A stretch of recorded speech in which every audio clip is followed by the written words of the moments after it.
Hello, friends. We continue this month's theme of waiting, which is, of course, also the theme of this season, this time we are in. As we wait for the vaccine to be distributed and finally take effect, as we wait for the transfer of power in the White House, as we wait for our larger democracy to finally realize its promises so long deferred.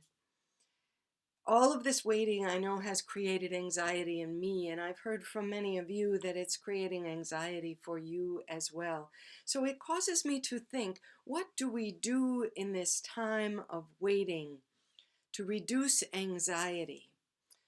And I remembered this story from 2.5 years ago. Do you remember in June of 2018 when a young soccer coach in northern Thailand, right along the border of Thailand and Myanmar, this young 25-year-old soccer coach named Ikapol Chanthawang took 12 of the boys from his team after they had practiced their game.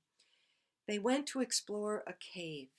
And while the boys and the coach were in the cave became sealed off by mud and rain. They were trapped there. They were trapped for 9 days before it was even discovered exactly where they were. And then another 9 days as the rescue teams figured out how to safely bring the boys and the coach out. It was the longest time ever known for people to be trapped without access to fresh air, to food, to really any substantive amount of water except for what was dripping from the stalactites in the cave. And during that time, it was expected that the boys might not survive. After their successful rescue, what we learned was that soccer coach, a couple, did two things that helped the boys to survive. The first was, with the limited amount of food that they had carried into the cave, he sacrificed the majority of his share of the food and distributed it among the boys so that they actually had more. The second thing, and probably the more important thing that he did, was he taught the boys to meditate. Now, Akapo had learned to meditate first from his mother and later had practiced it as a monk in Thailand. And he left the monastery to become a soccer coach and to work with these boys. But he continued his regular practice of meditation. And so when he and the boys were trapped in this cave, he taught the boys what he had learned from his mother.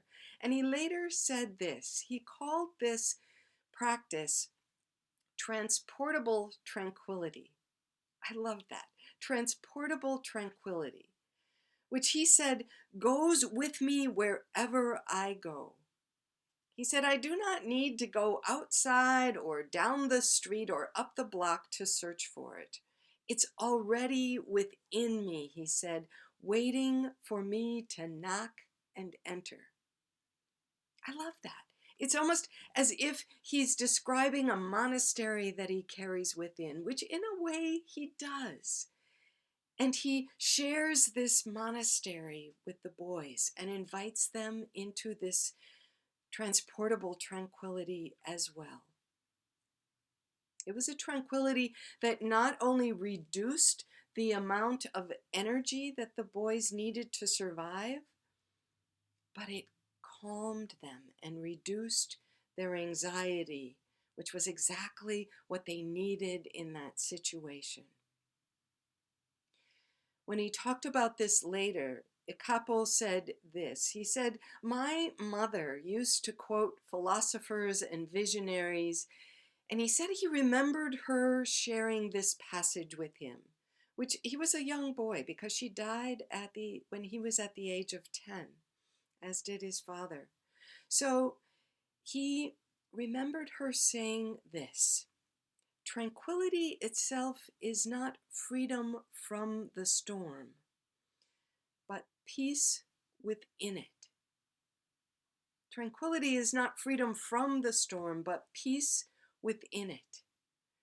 And so this transportable tranquility of meditating that he shared with the boys might also be something that we could make use of now and perhaps share with one another.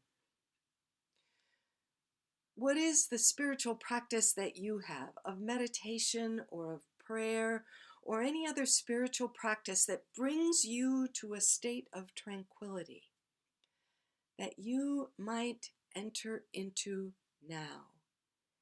In this stormy time of so much anxiety and so much danger, how might you access tranquility today? And how might you share it with others in a way that might help us to steady the boat we're all in together in the stormy times we are in? I invite you to access that tranquility and share it with others. Take good care, friends. Be steady, be calm, be well.